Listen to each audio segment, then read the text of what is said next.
हरे कृष्णा। ओम नमो भगवते वासुदेवाय। ओम नमो भगवते वासुदेवाय। ओम नमो भगवते वासुदेवाय। ओम नमो भगवते वासुदेवाय।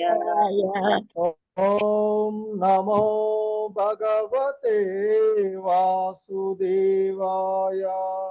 ओम नमो भगवते वासुदेवाय। नारायणं नमस्कृत्य नरं चैव नरोत्तमं।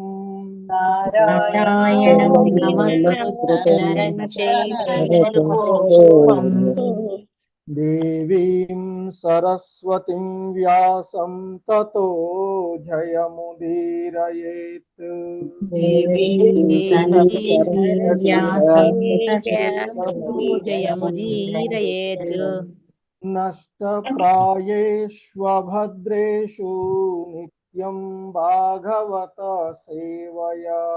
नष्टप्रायेष्वभद्रेषु नित्यं भागवत सेवया। भगवती उत्तमश्लोके भक्तिर्भवति नैष्टिकी।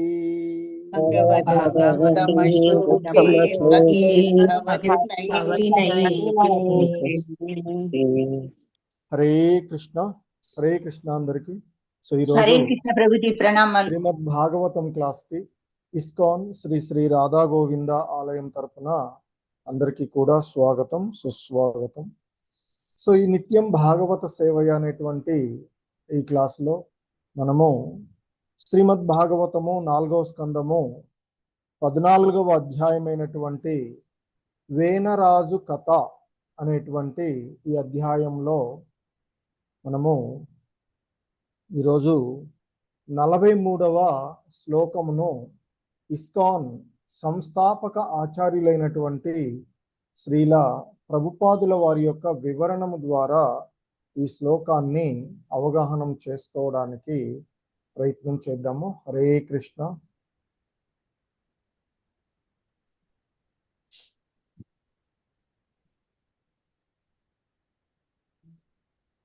హరే కృష్ణ. Please repeat. శ్రీమద్ భాగవతము 4వ స్కందము 14వ అధ్యాయము 43వ శ్లోకము. హరే కృష్ణ. వినిశ్చిత్యైవ మృషయో వినిశ్చిత్యైవ మృషయో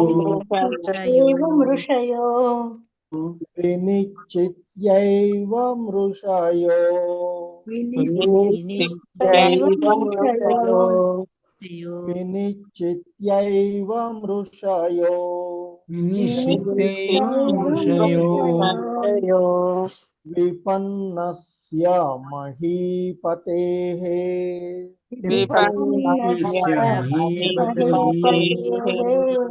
విపన్నస్య మహీపతేః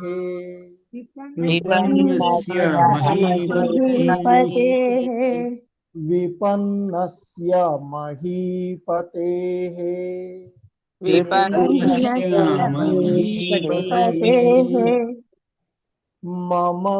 మమందురూరుం తరసా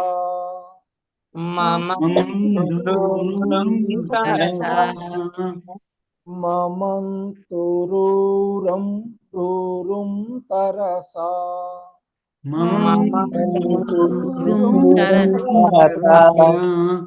మమంతురూరుం తపతరసా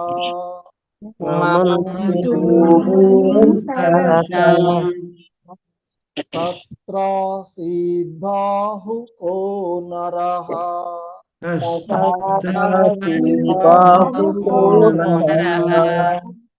తత్రాసీద్బాహుకో నరః తత్రాసీద్బాహుకో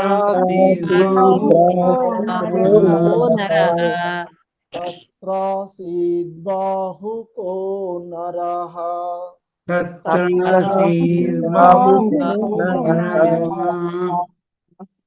వినిశ్చిత్యైవ వినిశ్చిత్యైవం ఋషయో విపన్నస్య మహీపతేః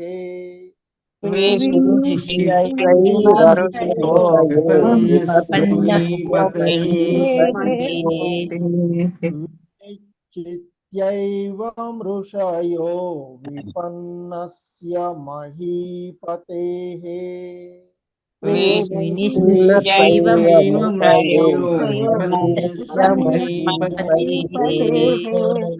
మమంతురురుం తరసా తత్రాసీద్బాహుకో నరః మమంతురురుం తరసా తత్రాసీద్బాహుకో నరః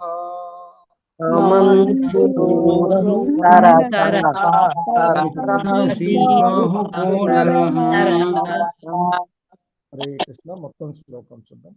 వినిశ్చిత్యైవం ఋషయో విపన్నస్య మహీపతేః మమంతురురుం తరసా తత్రాసీద్బాహుకో నరః వినిశ్చిత్యైవం ఋషయో విపన్నస్య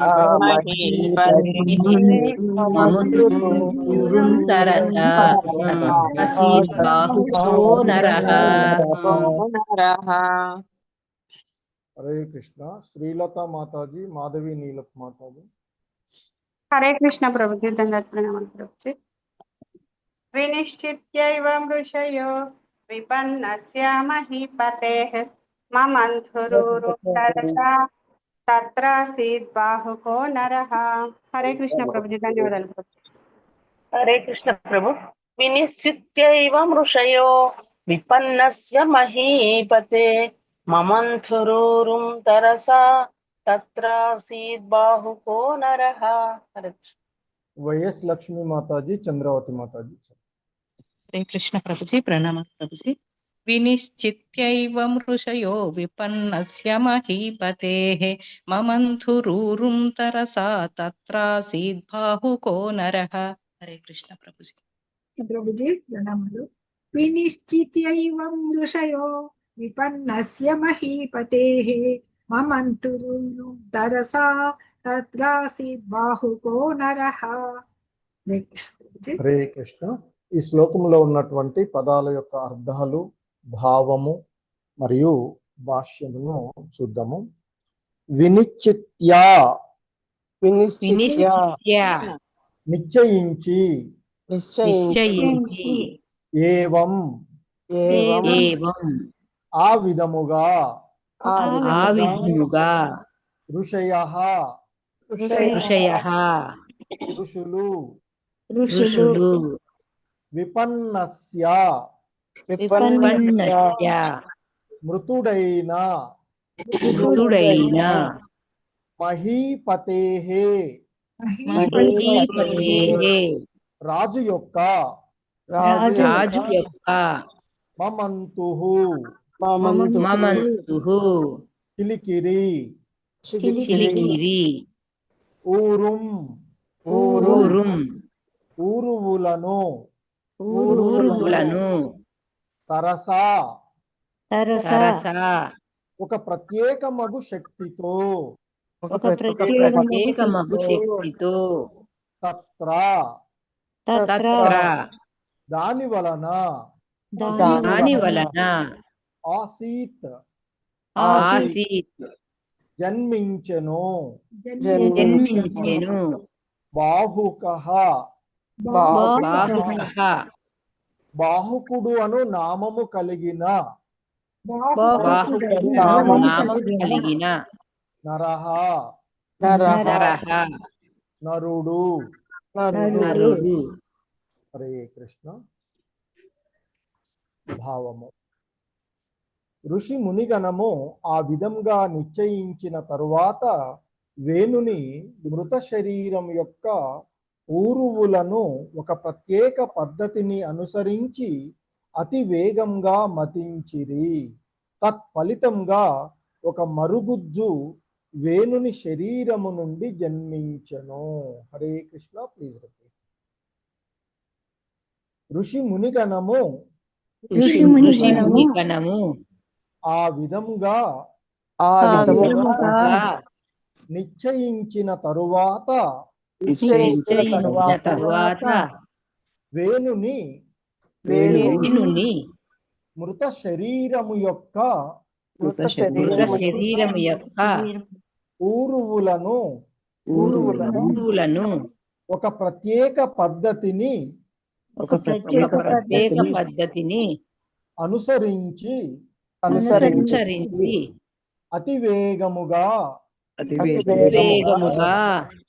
పతించిరి. తత్ఫలితముగా ఒక మరుగుజ్జు వేణుని శరీరము నుండి జన్మించెను.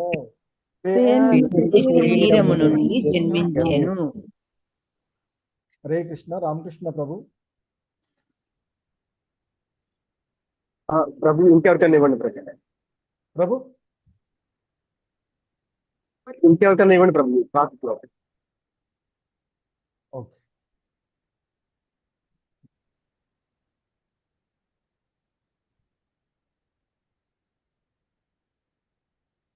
హరే కృష్ణ. ఎవరైనా చదువుతారా భాష్యం ఇవాళ? సరళాదేవి మాతాజీ కే. హరే కృష్ణ ప్రభుజీ. భాష్యముపై శ్రీల ప్రభుపాదుల వారికి ఇచ్చి వేనరాజు ఊరువులను మథించుట వలన ఒక మనిషి జన్మించనన్నది విషయము ఆత్మ వ్యక్తిగతమనియు దేహమునకు అది భిన్నమనియు నిరూపించుచున్నది. మృతుడకు వేణుని శరీరం నుండి ఋషి మునిగణము వేరొక మనిషి పుట్టించగలిగిరే గాని వేణుని తిరిగి ప్రాణము ఒసగలేకపోయింది. వేణుడు ఎప్పుడో వెడలిపోయినాడు. నిక్కముగా అతడు మరి ఒక దేహమును పొందియే ఉండవచ్చును. కానీ సాధుగణము కేవలము వేణుని దేహముతోనే అక్కరను కలిగి ఉన్నారు. ఏలైనా అది ధ్రువ మహారాజు వంశ వీర్య ఫలముగా లభించినట్టిది. తత్కారణమున ఏ అంశములచే మరి ఒక దేహము తయారు కాగలదో అని అవి వేణుని దేహమునందు కలవు. అందువలన ఒక ప్రత్యేక పద్ధతి ద్వారా మృతదేహం యొక్క ఊరువులను మథించినప్పుడు మరి ఒక దేహము ఉత్పన్నమయ్యను. మరణించిన వేణువు దేహమును అతని తల్లి మూలికలతోనూ మంత్రోచ్చారణముతోనూ భద్రపరచినది. ఆ విధముగా మరొక దేహము యొక్క ఉత్పత్తికి కావలసిన అంశములు ఉండనే ఉన్నవి.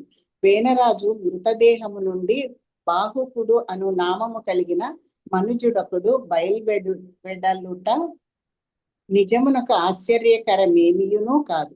దానిని ఏ విధముగా చేయవలననేది విషయము ఎరిగిన చాలును. ఒక దేహము యొక్క వీర్యం నుండి వేరొక దేహము తయారగుచున్నది కదా. ఆత్మ ఆ దేహమును ఆశ్రయించుట వలన జీవలక్షణములు కలుగుచున్నది. కనుక వేనరాజు మృతదేహము నుండి వేరొక దేహము బయల్వెడుట అనున్నది అసాధ్యమని ఎవరునూ భావించరాదు. మునులు అత్యంత కౌశలముతో ఆ కార్యమును నిర్వహించిరి. హరే కృష్ణ ప్రభుజీ. ధన్యవాదాలు. హరే కృష్ణ. ధన్యవాదాలు.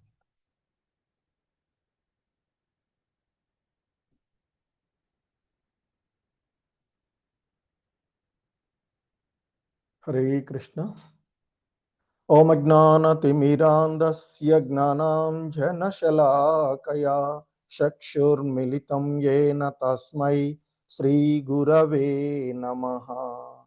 శ్రీచైతన్యమనోభీష్టం స్థాపితం యేన భూతలే స్వయం రూపః కదా మహ్యం దదాతి స్వపదాంతికం.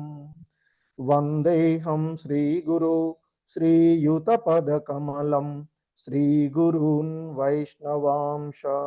శ్రీరూపం సాగ్రజాతం సహగణ రఘునాథాన్వితం తం సజీవం సాద్వైతం సావధూతం పరిజన సహితం కృష్ణ చైతన్యదేవం శ్రీ రాధా కృష్ణ పాదాన్ సహగణ లలిత శ్రీ విశాఖాన్వితాంశ. నమో ఓం విష్ణుపాదాయ कृष्ण प्रेष्ठाय भूतले श्रीमते भक्ति वेदांत स्वामिन्गिति नामिने नमस्ते सारस्वते देवे गौरवाणी प्रचारिणे निर्विशेषा शून्यवादी पाश्चात्यदेशतारिणे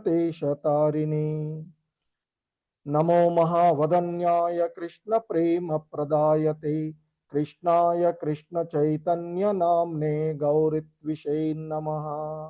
हे कृष्णा करुणा सिंधो दीनबंधो जगत्पते गोपेश गोपिका कांत राधा कांत नमोस्तुते तप्त कांचन गौरांगी राधे वृंदावनेश्वरी वृषभानुसुते देवी प्रणमामि हरिप्रिये वाञ्छाकल्पतरुभ्यश्च कृपा सिन्धुभ्य एव च पतितानां पावनेभ्यो वैष्णवेभ्यो नमो नमः। जय श्री कृष्ण चैतन्य प्रभु नित्यानंद श्री अद्वैत गदाधर श्रीवासादि गौर भक्त वृंद हरे कृष्णा कृष्ण कृष्ण हरे हरे हरे राम राम राम हरे हरे हरे कृष्णा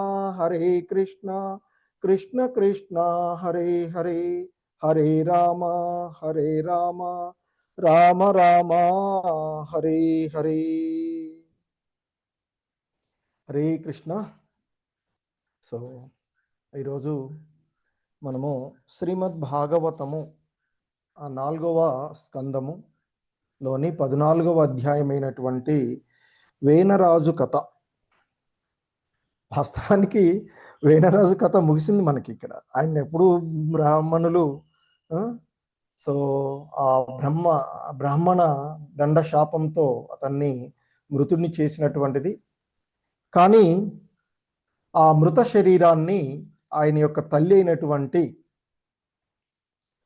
సునీత రసాయనాలతోనూ, అంటే అప్పుడే ఎంతో వృద్ధి చెంది ఉన్నటువంటి విషయాన్ని మనం చెప్పుకోవచ్చు శాస్త్రాల్లో మనకు ఉన్నటువంటి విషయాలను. మరి ఆ మృత శరీరాన్ని మంత్ర శక్తితోనూ మరియు కొన్ని మూలికలతోనూ రసాయనాలతోనూ ఆమె దాన్ని ప్రిజర్వ్ చేసినటువంటి విషయాన్ని కూడా పూర్వపు శ్లోకాలలో చూసాం అవి. సో మరి ఇక ఆ బ్రాహ్మణులు వేనరాజు యొక్క అక్రమాలను నివారించడానికి అతన్ని సంహరించినా కూడా ఇక రాజ్యంలో రాజు లేనటువంటి కారణంగా విస్తారంగా అక్రమములు చెలరేగి దోపిడీదారులు, దుష్టులు, అమాయకమైనటువంటి జనులను కలతకు గురి చేస్తూ ఉన్నటువంటి విషయాన్ని సాధువులైనటువంటి ఋషిమును పుంగవులు గమనించి వారు మరి ఈ పతిత జీవులను, అమాయకమైనటువంటి జనులను ఏ విధంగా కాపాడాలి అనేటువంటి విషయాన్ని ఆలోచిస్తూ ఉన్నారు. సో ఇక్కడ మైత్రేయ ముని ఒక చక్కని ఉపమానాన్ని అంతకుముందు శ్లోకంలో మనకి తెలియచేసినటువంటిది ఏంటంటే, సర్వజీవుల ఎడ సమభావము కలిగి ఉండాల్సినటువంటిది దైవీ లక్షణాలు. అంటే దైవీ లక్షణాలను బ్రాహ్మణుడు కలిగి ఉండాలి. అనగా బ్రాహ్మణుడు శాంతుడు, నిష్పక్షపాతిగా ఉండాలి. కానీ అమాయక జనులు నిర్లక్ష్యపరచటము ఒకవేళ చేసినట్లయితే తాను మరి ఈ సమాజంలో జరుగుతూ ఉన్నటువంటి అక్రమాలను కానీ వీటికి సంబంధించినటువంటి విషయాలలో వాస్తవానికి మునులు అనేటువంటి వాళ్ళు స్వలాభము కోసం హిమాలయాల్లోకో లేదా ఏకాంత ప్రదేశాలలోనికో వెళ్ళి వారి స్వలాభం కోసమై, ముక్తి కోసమై ఆ భగవంతుని యొక్క ధ్యాసలో నిమగ్నమై ఉండేటువంటిది సాధారణ విషయం. కానీ వైష్ణవులు అలా కాకుండా పతిత జీవులను ఉద్ధరించడానికి వారి వంతు సహకారాన్ని ఇవ్వడానికి ప్రయత్నం చేస్తూ ఉండేటువంటి అంశము. సో ఈ క్రమంలోనే మరి ఋషులు, ఎందుకంటే మైత్రేయ ముని చెప్పినటువంటి ఉపమానము, ఒకవేళ అమాయకమైనటువంటి జనులకు జరుగుతూ ఉన్నటువంటి ఈ విపత్కర పరిస్థితులను వారు నిర్లక్ష్యపరిచినట్లయితే వారు ఒక పగిలిన కుండ వంటి వాళ్ళే. అంటే వాళ్ళు పొందినటువంటి సిద్ధులను, నీళ్లను మనం ఒక పగిలిన కుండలో దాచిపెట్టామనుకోండి, నీళ్ళో పాలో దాచిపెట్టామనుకోండి, ఏమవుతుంది, అంతా కూడా మళ్ళీ మనం చూసుకునేటప్పటికీ వ్యర్థమైపోతూ ఉంటుంది. అలాగే మరి ఆ బ్రహ్మ జ్ఞానాన్ని పొందినటువంటి సిద్ధు శక్తులను పొందినటువంటి బ్రాహ్మణులు అమాయక జనుల ఎడ నిర్లక్ష్య భావనతో ఉన్నట్లయితే వారు కూడా ఒక పగిలిన కుండ వంటి వాళ్ళే అవుతారు. వారు పొందినటువంటి జ్ఞానం అంతా కూడా వ్యర్థమే అయిపోతుంది అనేటువంటి, వారు పొందినటువంటి ఆధ్యాత్మికమైనటువంటి శక్తి ఏదైతే ఉందో అది నశింపకపోతుంది అనేటువంటి విషయాన్ని మైత్రేయ ముని చెప్పినటువంటి విషయాన్ని మనం చూసాం పూర్వపు శ్లోకాలలో. ఇక ఆ క్రమంలోనే ఆ 43వ శ్లోకంలో కూడా మనకి ప్రభు చక్కగా వివరించినటువంటి వివిధ రకాలైనటువంటి అంశాలను, మరి ఈ మృతదేహాల నుండి అలాగే యజ్ఞ యాగాదుల నుండి ఎలా మరి సంతానాన్ని ఉత్పత్తి చేయడము అనేటువంటి, సంతానాన్ని పొందడము అనేటువంటి విషయాలను మనకి వివిధ శాస్త్రాల్లో ఉన్నటువంటి విషయాల ద్వారా చక్కగా వివరించినటువంటిది పూర్వపు క్లాసులో చూసాం. ఎందుకంటే ఆ బ్రాహ్మణులు ధ్రువ మహారాజు వంశ క్రమంలో ఉన్నటువంటి రాజర్షి అయినటువంటి అంగ మహారాజు వంశము నిలిచిపోరాదు అని, ఎందుకంటే అంగ మహారాజు నుండి వేణుడు వచ్చాడు, దుర్మార్గుడుగా ఉన్నటువంటి వేణుణ్ణి వారు బ్రాహ్మణ శాపంతో దండించి వేసినటువంటిది. మరి తదుపరి ప్రజల కోసం, ప్రజలను చక్కగా పరిపాలించడానికి రాజర్షి అయినటువంటి అంగమహారాజు వంశ క్రమము నిలిచిపోరాదు అనేటువంటిది వారు భావించి నిర్ణయించుకున్నారు అని చెప్పబడినటువంటిది. ఎందుకంటే ఆ వీర్యము, ఆ భౌతిక పదార్థం ఏదైతే ఉందో అది అమోఘమైనటువంటిది. ఎందుకంటే కనుకనే మరియు ఆ వంశంలోని సంతానము ఆ భగవంతుని యొక్క ఆశ్రయులై ఉన్నటువంటిది. ఆ శ్రీహరి ఆశ్రయులు, ఆ కేశవుడిని ఆశ్రయించి ఉన్నటువంటి వారు. ఎందుకంటే మనం చూస్తూ ఉన్నాము, ఇది ధ్రువ వంశజుల క్రమము కదా. మరి ఆ క్రమంలోనే ఇక్కడతోనే ఆ వంశ క్రమము ఆగిపోకూడదు అనేటువంటి విషయాన్ని నిర్ణయించుకున్నటువంటి ఆ మునులు ఇక ఈరోజు మనం చెప్తూ ఉన్నటువంటి శ్లోకంలో చెప్పినట్లుగా వారు చేస్తూ ఉన్నటువంటి విషయాలను మనము చూస్తూ ఉండేటువంటిది. సో కనుక ఇంకా చెప్తున్నాడు మైత్రేయ ముని విదురుడితో, వినిశ్చిత్యైవ ఋషయో విపన్నస్య మహీపతేః మమంతు తరసా తత్రాసీద్ బాహుకో నరః. సో ఇక్కడ మనము చూస్తూ ఉన్నటువంటి వినిశ్చిత్య అంటూ చెప్తున్నా, అంటే నిశ్చయించిరి, ఏవం ఈ విధంగా వారు ఏమని నిర్ణయించుకున్నారట ఇక్కడ చెప్తూ ఉన్నారు మనకి. ఆ ఋషులు వినిశ్చిత్యైవ ఋషయో విపన్నస్య, ఆ విపన్నస్య అంటే మృతుడైనటువంటి ఆ వేనరాజు,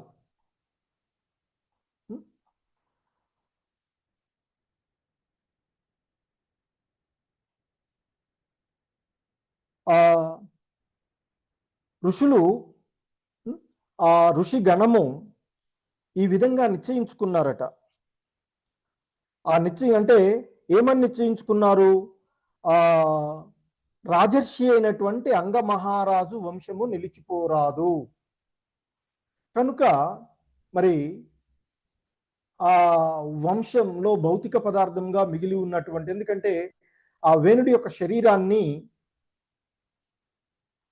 ఆయన యొక్క తల్లి సునీత మరి అంటే నిల్వ చేసి ఉంచినటువంటిది. మూలికలతోనూ మంత్రంతోనూ మంత్రశక్తితో ఆమె నిల్వ చేసి ఉంచింది. సో కనుక వారికి ఆ అవకాశం ఉంది. ఇక్కడ ఏదే అంగమహారాజు వంశం నిలిచిపోకుండా ఆ వేణుడి యొక్క శరీరము నుండి, ఎందుకంటే ఇక్కడ ఈ దేహము అనేటువంటిది భౌతిక పదార్థము. ఈ దేహాన్ని ఆశ్రయించేటువంటి ఆత్మ మాత్రమే శాశ్వతము. సో వేనరాజు శరీరాన్ని ఆశ్రయించినటువంటి ఆత్మ వేరే వెళ్ళిపోయింది. సో కనుకనే ఆ వేనరాజును బతికించడానికి వీరు ప్రయత్నం చేయలేదు తిరిగి. కానీ ఆ వేనరాజు శరీరం నుండి, ఎందుకంటే అది అద్భుతమైనటువంటి అమోఘమైనటువంటి వంశవీర్యము అంటే పదార్థంగా చెప్పబడుతూ ఉన్నటువంటిది కనుక మరి వారంతా కూడా ఆ భగవంతుని యొక్క భక్తుల క్రమం నుంచి వచ్చినటువంటి వాడు. సో దీనికి మనకి ప్రభు నిన్న ఒకే తల్లిదండ్రుల నుండి వచ్చేటువంటి కొంతమంది దేవతలుగాను కొంతమంది దానవులుగాను వచ్చినటువంటి విషయాలను, అలాగే ఒకే తండ్రి నుండి వచ్చినటువంటి వాళ్ళు కూడా వివిధ రకాల గుణాలు కలిగి ఉండేటువంటి వాళ్ళని మనము రావణుడు, విభీషణుడు, కుంభకర్ణుడిని చూస్తాం.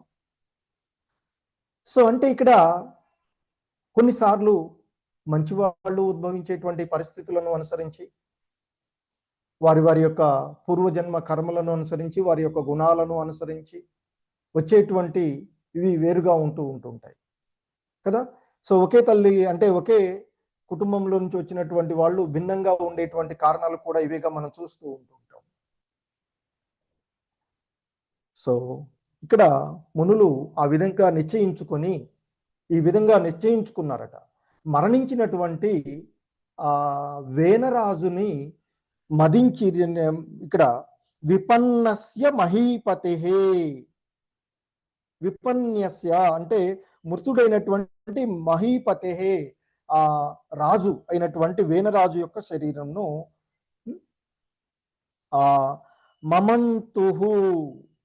మమంతుహు అంటే ఇక్కడ మదించారు అని చెప్తున్నారు. ఊరుం దేనిని అంటే తొడను,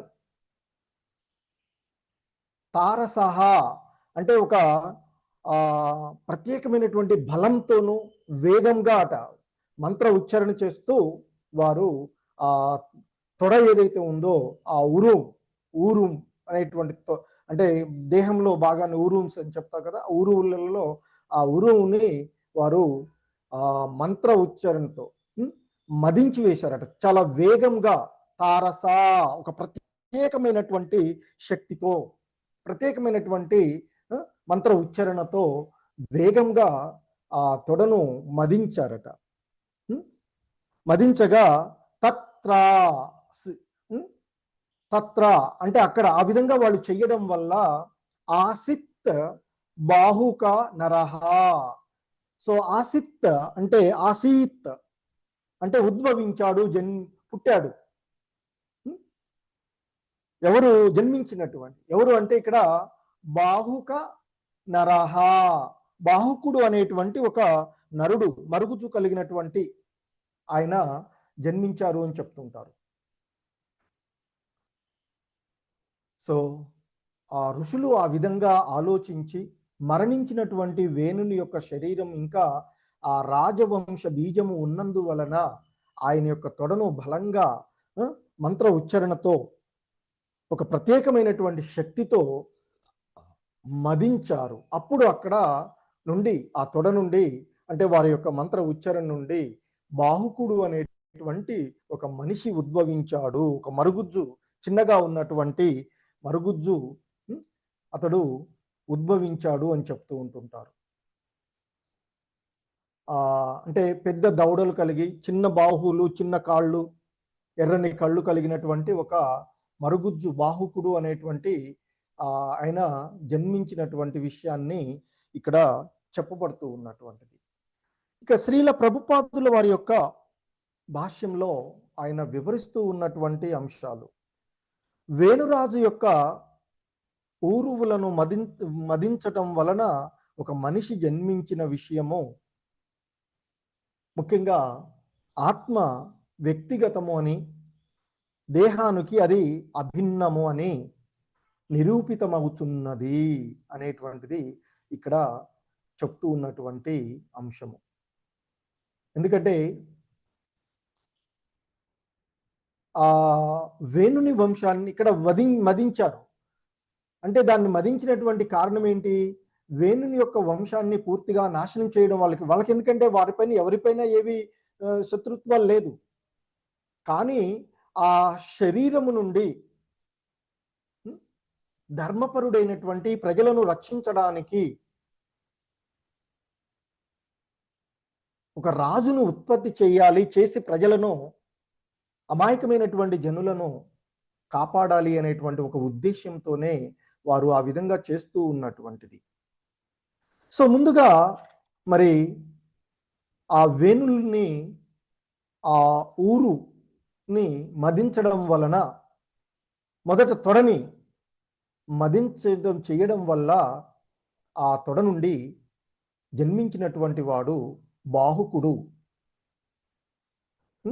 సో తర్వాత ఆయన్ని చెప్పబడుతుంది నిషాదుడు అని పిలువబడతారు. అతడు తదుపరి శ్లోకాలలో వస్తుంది. మరి ఇక్కడ ఈ బాహుకుడు లేదా నిషాదుడు అనేటువంటి వాడు మరి మొదటగా వచ్చినటువంటి విషయం ఏంటి అనేటువంటి చూస్తే ఆ పాప ఫలాన్ని వేరు చేసినట్లుగా ముందుగా చెప్తూ ఉన్నటువంటిది. అంటే వేణుడిలో ఉన్నటువంటి పాప ఫలాల యొక్క కారణంగా అతడు చేసినటువంటి పాపాల ఫలితాన్ని ముందుగా తొలగించినట్టుగా చెప్తూ ఉంటుంటారు. సో ఆ విధంగా వేణుని పాపకర్మల ప్రతీకగా లభించినటువంటి ఆ బాహుకుడు అతడే నిషాదుడు. తర్వాత మనం చూస్తాము తదుపరి శ్లోకాలలో ఆ వేణుడి యొక్క భుజాలను మదించగా అక్కడ నుండి పృథు మహారాజు మరియు ఆర్చీదేవి అనేటువంటి వాళ్ళు ఇద్దరు అవతరించారు అని చెప్పబడుతూ ఉంటారు. అది తదుపరి చూద్దాం మనం అది. సో అయితే ఇక్కడ ముఖ్యంగా శ్రీల ప్రభుపాదులు వారు చెప్తూ ఉన్నటువంటిది ఆత్మ వ్యక్తిగతము, ఆత్మకు ఈ దేహంతో సంబంధం లేదు, ఆత్మ ఈ దేహాన్ని మాత్రమే ఆశ్రయించి ఉంటుంది. ఇదే విషయాన్ని భగవద్గీతలో మనకి చెప్పబడుతూ ఉంది. ఈ దేహము నశించిపోయేటువంటిది, అశాశ్వతమైనటువంటి ఈ దేహంలో శాశ్వతమైనటువంటి ఆత్మ ఆవాసం ఉంటుంది అనేటువంటి చెప్పబడినటువంటి ఆత్మ అనేటువంటిది శాశ్వతమైనది. సో కనుకనే మరి అర్జునుడు విషాదంలో మునిగిపోయి కరుణతో కూడి నా బంధువులంతా మరణిస్తూ ఉన్నారే అనేటువంటి ఒక భావనలో ఉన్నటువంటి ఆయనకి ఆత్మతత్వాన్ని బోధించినటువంటిదే భగవద్గీత చూస్తాం. మనకు 2వ అధ్యాయంలో ముఖ్యంగా ఆత్మజ్ఞానాన్ని బోధించి నువ్వేదైతే అనుకుంటున్నావో నశించిపోయేటువంటి ఈ శరీరం ఏ విధంగానైనా నశించిపోయేటువంటిది, తాత్కాలికమైనటువంటి ఈ దేహం గురించి నీవు బాధపడవలసినటువంటి అవసరం లేదు అంటూ ఆయనకి బోధించినటువంటి విషయాన్ని చూస్తాం అక్కడ. సో మరి మహర్షులు ఈ కార్యాన్ని దైవ ప్రేరణతో నిర్వహించారు. కనుకనే ముందుగా పాప స్వరూపాన్ని వేరు చేసి, వేణుల్లో ఉన్నటువంటి పాపాన్ని వేరు చేసినటువంటి విషయంగా మనకి ఆ మొదటగా వచ్చినటువంటి వేణుడు, మృతుడు అయినటువంటి వేణుని శరీరం నుండి ఆ ఋషులు మునిగణము వేరొక మనిషి పుట్టించగలిగారే కానీ మరి తిరిగి వేణుడికి ప్రాణం పోయలేదు. ఎందుకంటే ఆ ఆత్మ వెళ్ళి తన యొక్క గుణాలను అనుసరించి అది వేరే దేహాన్ని ఆశ్రయించి ఉండవచ్చు. సో కనుక సాధుగణము కేవలము వేణుని దేహంతోనే అక్కరగా కలిగి ఉన్నటువంటిది. ఎందుకంటే ఈ భౌతిక పదార్థం నుండే ఇక్కడ ఈ దేహపరమైనటువంటి సంబంధాలన్నీ కూడా తాత్కాలికమైనటువంటివి, ప్రకృతి త్రిగుణం భౌతికమైనటువంటి అంశాలు. సో ఆ విధంగా ముందుగా ఆ వేణుడి యొక్క భౌతిక శరీరము నుండి అతని యొక్క పాప స్వరూపాన్ని వేరు చేసి తరువాత ఆ ధర్మస్వరూపుడైనటువంటి పృథు మహారాజుని అవతరింప చేసినటువంటి, అంటే ఇక్కడ మనకి ఈ విషయాన్ని ఆధ్యాత్మికంగా శ్రీల ప్రభుపాదుల వారు చెప్పేటువంటి విషయం ఏంటంటే, శుద్ధి తర్వాతనే దైవ ప్రకాశం, మనకి అంటే అజ్ఞానాన్ని తొలగించుకున్నప్పుడే జ్ఞానం ఉద్భవిస్తుంది అనేటువంటి అంశము ఇక్కడ ఈ శ్లోకం ద్వారా మనకి తెలియచేస్తూ ఉన్నటువంటిది. శుద్ధి జరిగినప్పుడే ఆ హృదయంలో మన హృదయ మాలిన్యాలను తొలగించుకున్నప్పుడే మన హృదయాలలో భగవంతుని యొక్క జ్ఞానం కలుగుతుంది అని చెప్తూ ఉంటారు. దైవ ప్రకాశం కలుగుతూ ఉంటుంది అని చెప్పబడినటువంటిది. అందుకే మనకి ఈ శ్లోకం ద్వారా తెలిసేటువంటి ఒక ఆధ్యాత్మికమైనటువంటి బోధన ఏంటి అంటే, మనకు ఒక గొప్ప సందేశం అంతర్గతంగా ఇవ్వబడేటువంటి సందేశం మనకిది. హృదయంలో ఉన్నటువంటి అనార్థాలన్నిటినీ కూడా తొలగించుకున్న తర్వాతనే భక్తి సంపూర్ణంగా వికసిస్తుంది. అంతేకాని మన హృదయంలో ఉండేటువంటి మాలిన్యాలను అలాగే ఉంచుకొని నేను భక్తిలో పురోభివృద్ధి చెందాలి అంటే కుదరదు. సో మరి హృదయ మాలిన్యాలను తొలగించుకోవడానికి కలహాల కపట యుగంలో మనకున్నటువంటి మార్గం, ఏకైక మార్గము ఆ హరినామ సంకీర్తనం. అదే హరే కృష్ణ కృష్ణ కృష్ణ హరే హరే, హరే రామ రామ రామ హరే హరే అంటూ ఆ హరినామాన్ని, కృష్ణ నామాన్ని ఆశ్రయించడం తప్ప అన్య మార్గం లేదు అని చెప్పబడుతుంది మనకి. సో కాబట్టి మరి మన హృదయాలలో ఎన్నెన్నో కోటాను కోట్ల జన్మలలో పేరుకుపోయినటువంటి హృదయ మాలిన్యాన్ని తొలగించుకునేటువంటి ఇది భగవన్నామ స్మరణం, నామ జపం, మహామంత్ర జపం. అందుకే డైలీ ఖచ్చితంగా 16 మాలల జపం, కనీసం 16 మాలల జపం చేయాలి అని చెప్తూ ఉంటుంటారు. వాటితో పాటుగా ఇంద్రియ నిగ్రహణ కొరకు 4 రెగ్యులేటివ్ ప్రిన్సిపల్స్ ని కూడా పాటించాలి. ఈ 4 నియమాలను పాటిస్తూ నిరంతర నామస్మరణ చేయడం వల్ల హృదయ మాలిన్యాలు తొలగి ఆ భగవంతుని యొక్క సాక్షాత్కారం హృదయంలో జరుగుతుంది. ఇంతకు ముందే ఈ విషయాలన్నీ కూడా మనం చాలా చూసాం, చాలా శ్లోకాల్లో కూడా చెప్పబడినటువంటి విషయాలు. సో కనుక మరి ఆ హృదయంలో అనార్థాలు తొలగిన తర్వాతనే భక్తి సంపూర్ణంగా వికర్షిస్తూ ఉంటుంది. అందుకే మనకి రూపగోస్వాములు వారు కూడా భక్తి మార్గంలో క్రమం చెప్తూ ఉంటారు. అనర్థ నివృత్తి, తర్వాత నిష్ఠ. అనర్థ నివృత్తి జరిగినప్పుడు నిష్ఠ కలుగుతుంది. నిష్ఠ ద్వారా రుచి, రుచి ద్వారా ఆసక్తి, ఆసక్తి నుండి భావము, భావము నుండి ప్రేమ భక్తిగా, భావభక్తి ప్రేమ భక్తిగా మారుతుంది అని చెప్తారు. అదే అత్యున్నతమైనటువంటి భక్తిగా చెప్పబడేటువంటిది. సో కనుక ముందుగా పాప వాసనలను తొలగించి తర్వాత దైవ గుణాలు వెలుగులోకి వస్తాయి. సో కాబట్టి మనలో ఉన్నటువంటి అనర్థాలన్నింటినీ తొలగించు తర్వాతనే మనలో దైవీ గుణాలు వృద్ధి చెందగలిగేటువంటి అవకాశం. సో అవి అలాగే ఉంచితే అవి కనిపించవు.